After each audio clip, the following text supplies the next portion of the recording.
오늘은 2020년 4월 12일 부활주일입니다. 오늘 설교 제목은 부활은 인간의 희망이고요. 본문은 마태복음 28장 5절과 6절 말씀입니다. 제가 봉독해 드리겠습니다. 천사가 여자들에게 일러 가로되 너희는 무서워 말라. 십자가에 못 박히신 예수를 너희가 찾는 줄을 내가 아노라. 그가 여기 계시지 않고 그의 말씀하시던 대로 살아나셨느니라. 와서 그의 누우셨던 곳을 보라. 아멘. 인간은 희망을 먹고 삽니다. 두려움이 희망을 만나면 사라집니다. 희망을 잃어버린 인간은 스스로 멸망하고 맙니다. 휴고 그린이라고 하는 랍비는 제2차 세계대전 당시 독일의 집단 수용소에서 겪었던 뼈아픈 고난의 체험담을 전쟁이 끝난 후에 독일의 데르모르겐이라는 잡지에 기고를 했습니다. 그 내용은 다음과 같습니다. 그날은 1944년 몹시 추운 겨울이었다. 사실 집단 수용소에 달력 같은 것은 없었다. 그러나 나와 함께 감금되어 있었던 나의 아버지께서 나와 몇 친구분을 데리고 수용소 건물 한 구석으로 모이게 하셨다. 아버지는 그날이 유대인의 명절인 하누카라고 하셨다. 아버지는 우습게 생긴 진흙 주가를 내어놓으시더니 수용소에서 좀처럼 구하기 힘든 귀한 버터 기름을 녹여서 심지를 적셔 촛불을 대신하여 불을 켰다. 아버지가 송축 기원을 말씀하시기 전에 나는 아버지께 그 귀한 버터 기름을 먹지 않고 낭비하는 데 대해서 아버지한테 항의를 했습니다. 아버지는 나를 가만히 보시더니 버터 기름을 가지고 초를 만들어서 붙여 놓은 불빛을 보신 후에 네가 알고 내가 알듯이 사람은 밥을 먹지 않고도 3주간을 살 수가 있어. 우리는 한때 물을 먹지 않고 3일 동안 살아 있었다. 그러나 너와 내가 알다시피 사람은 희망이 없이는 살 수가 없어 라고 말씀하셨습니다.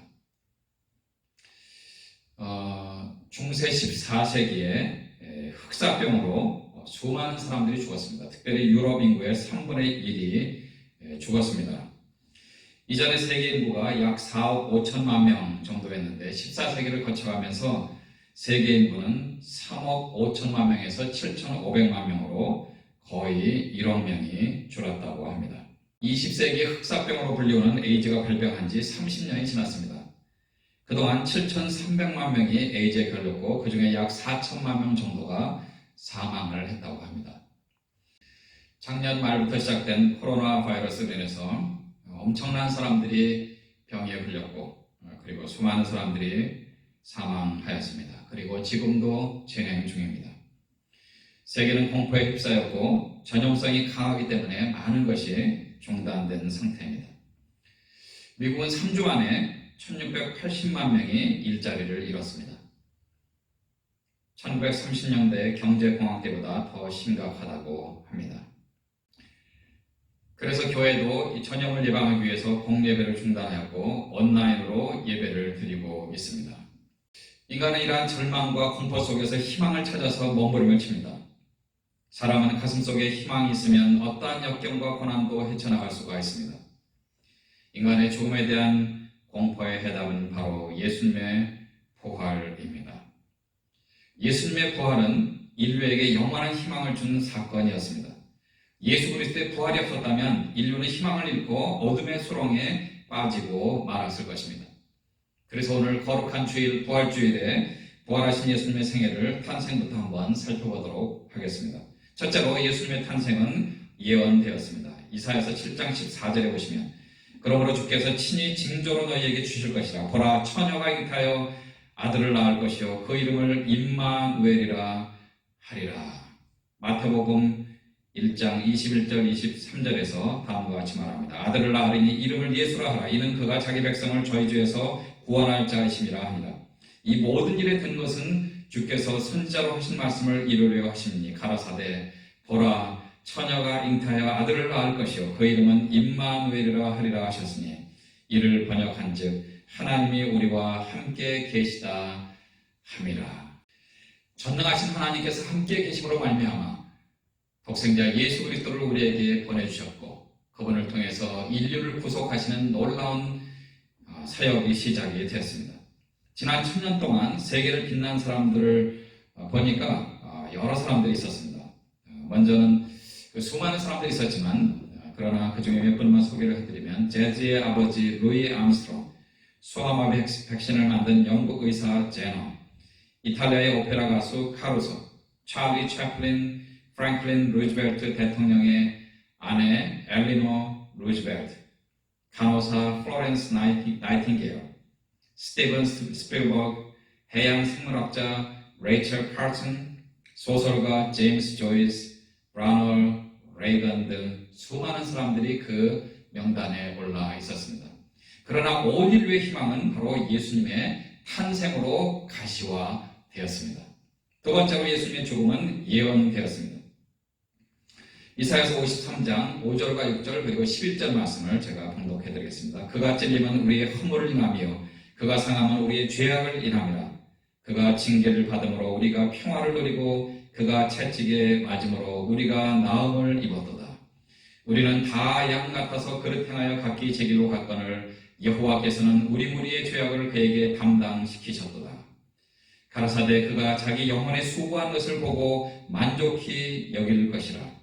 나의 의로운 종이 자기 지식으로 많은 사람을 의롭게 하며 또 그들의 죄악을 친히 담당하리라. 예수님께서는 이 땅에 오셔서 이 땅의 모든 사람들의 죄를 친히 담당하신다고 예언을 해주셨고 실제로 그렇게 해주셨습니다. 마태복음 20장 28절에 보시면 인자가 온 것은 섬김을 받으려 함이 아니라 도리어 섬기려 하고 자기 목숨을 많은 사람의 대속물로 주려 함이니라 그랬습니다. 또 이사야서 53장 9절에 보시면 그는 강포를 행치 아니하였고 그 입에 괴사가 없었으나 그 무덤이 악인과 함께 되었으며 그 묘실이 부자와 함께 되었도다. 이러한 예언된 말씀들이 그대로 이루어졌는데 이사야서 53장 9절 말씀의 예언은 그래서 죽으신 그 예수님은 예언대로 부자인 아리마대 요셉의 무덤에 묻혔습니다. 그것이 바로 요한복음 19장 38절에서 42절에 나오는 내용입니다. 38절부터 보시면 아리마대 사람 요셉이 예수의 제자나 유대인을 두려워하여 은휘하더니 이 일 후에 빌라도더러 예수의 시체를 가져가기를 구하며 빌라도가 허락하는지라. 이에 가서 예수의 시체를 가져가니라. 일찍 예수께 밤에 나왔던 니고데모도 몰약과 침향 섞은 것을 100근쯤 가지고 온지라. 이에 예수의 시체를 가져다가 유대인의 장례법대로 그 향품과 함께 세마포로 쌌더라. 예수의 십자가에 못 박히신 곳에 동산이 있고 동산 안에 아직 사람을 장사한 일이 없는 새 무덤이 있는지라. 이날은 유대인의 예비일이요 또 무덤이 가까운 거로 예수를 거기 두니라.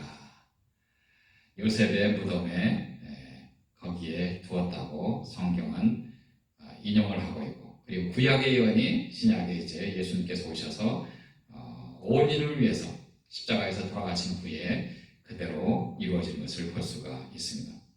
세 번째로 예수님의 부활은 예언되었습니다. 시편 16편 8절에 11절 말씀해 보시면 내가 여호와를 항상 내 앞에 모시며 그가 내 우편에 계심으로 내가 요동치 아니하리로다. 이러므로 내 마음이 기쁘고 내 영광도 즐거워하여 내 육체도 안전히 거하리니 이는 내 영혼을 음부에 버리지 아니하시며 주의 거룩한 자로 썩지 않게 하실 것임이니라. 주께서 생명의 길로 내게 보이시리니 주의 앞에는 기쁨이 충만하고 주의 우편에는 영원한 즐거움이 있나이다. 예수님께서 무덤 가운데 그대로 있지 않고 음부에 하나님께서는 예수님을 음부에 버리지 아니하시고 생명의 길로 인도하신다고 예언하신 그 예언의 말씀이 이제 사도 베드로가 사도행전 2장 28절에서 33절 말씀에서 인용하면서 예수님의 부활을 선언하는 것을 볼 수가 있습니다. 2장 28절부터 보시면 주께서 생명의 길로 내게 보이셨으니 주의 앞에서 나로 기쁨이 충만하게 하시리로다 하였으니 형제들아 내가 조상 다윗에 대하여 담대히 말할 수 있노니 다윗이 죽어 장사되어 그 묘가 오늘까지 우리 중에 있도다. 그는 선지자라 하나님이 이미 맹세하사 그 자손 중에서 한 사람을 그 위에 앉게 하리라 하심을 알고 미리 보는 고로 그리스도의 부활하심을 말하되 저가 옴부의 버림이 되지 않고 육신이 썩음을 당하지 아니하시리라 하더니 이 예수를 하나님이 살리신지라. 우리가 다 이 일의 증인이로다. 하나님의 오른손으로 예수를 높이심에 그가 약속하신 성령을 아버지께 받아서 너희 보고 듣는 이것을 부어 주셨느니라. 사도 바울이 증언한 예수님의 부활이 그대로 이루어졌고요. 사도 바울도 사도행전 13장 35절에서 37절 말씀에서 예수님의 부활을 증거하고 있습니다. 그러므로 또 다른 편에 읽었을 때 주의 거룩한 자로 썩음을 당하지 않게 하시리라 하셨느니라. 다윗은 당시에 하나님의 뜻을 쫓아 숨기다가 잠들어 그 조상들과 함께 묻혀 썩음을 당하였으되 하나님의 살리신 이분이 바로 예수 그리스도, 우리 주 예수 그리스도, 하나님의 아들, 성자 하나님이십니다. 하나님의 살리신 이는 썩음을 당하지 아니하였나니 그랬습니다. 예수님께서는 부활하셨습니다. 죽은 자 가운데서 다시 사셨습니다. 그래서 하나님 보좌 우편에 계시고 그리고 지금도 우리를 위해서 기도해 주십니다. 고린도전서 15장 17절에 19절 말씀해 보시면 예수님께서 부활하셨다는 그 놀라운 사실을 사도 바울이 고린도 교회에 편지를 쓰면서 이렇게 증언하고 있습니다. 그리스도께서 다시 사신 것이 없으면 너희의 믿음도 헛되고 너희가 여전히 죄 가운데 있을 것이요 또한 그리스도 안에서 잠자는 자도 망하였으리니 만일 그리스도 안에서 우리의 바라는 것이 다만 이 생뿐이면 모든 사람 가운데 우리가 더욱 불쌍한 자리라. 그렇습니다. 부활이 사실이라면 우리의 신앙도 진실입니다. 부활이 사실이 아니라면 우리의 믿음도 가짜입니다. 만일 부활 사건이 거짓이었다면 우리의 믿음도 헛되고 우리의 예배도 헛되고 우리의 헌신도 헛되고 우리의 전도도 헛되고 우리의 선교도 헛되고 우리의 모든 것이 헛되며 세상에서 예수 믿는 사람이 가장 불쌍한 사람이고 더군다나 예수를 증거하는 전임 사역자, 목사님들, 선교사님들 이런 분들이 가장 불쌍한 사람들이 아닐까 생각이 됩니다. 그러나 고린도서 15장은 사도 바울이 고린도 교회 성도들에게 부활이 역사적인 사실이며 확실하다는 것을 보여줍니다. 부활은 역사적으로도 증명된 사실입니다. 예수님의 부활을 목격한 자들은 제자들과 여인들 그리고 동시에 500명에게 나타내 보이셨습니다. 그리고 예수님의 부활에 대한 기록이 적어도 11번 나타나 보이셨고 더군다나 예수님을 박해하던 수많은 사람들에게도 나타나셨습니다. 부활을 목격한 제자들은 그들의 생명을 바쳐서 부활을 증거하였습니다. 마태는 아프리카 이디오피아에 가서 복음을 전하다가 폭도들의 칼에 목숨을 잃었습니다. 마가는 아프리카의 알렉산드로에 가서 부활을 전하다가 손발이 묶인 채 끌려다니다가 가죽이 벗겨져서 죽임을 당했습니다. 야고보는 성전 꼭대기에서 던져져서 목숨을 잃었습니다. 안드레는 T자형 십자가에 못 박혀서 숨이 넘어가면서 예수님은 바로 내 주이십니다. 예수 내 주, 그분은 살아계신 나의 주님이십니다. 라고 불렀다고 합니다. 베드로는 십자가형을 당하는데 내가 예수님처럼 똑바로 그렇게 달려서 죽을 수가 없습니다. 나를 거꾸로 매달아 주십시오. 그래서 십자가에 거꾸로 매달려서 죽었습니다.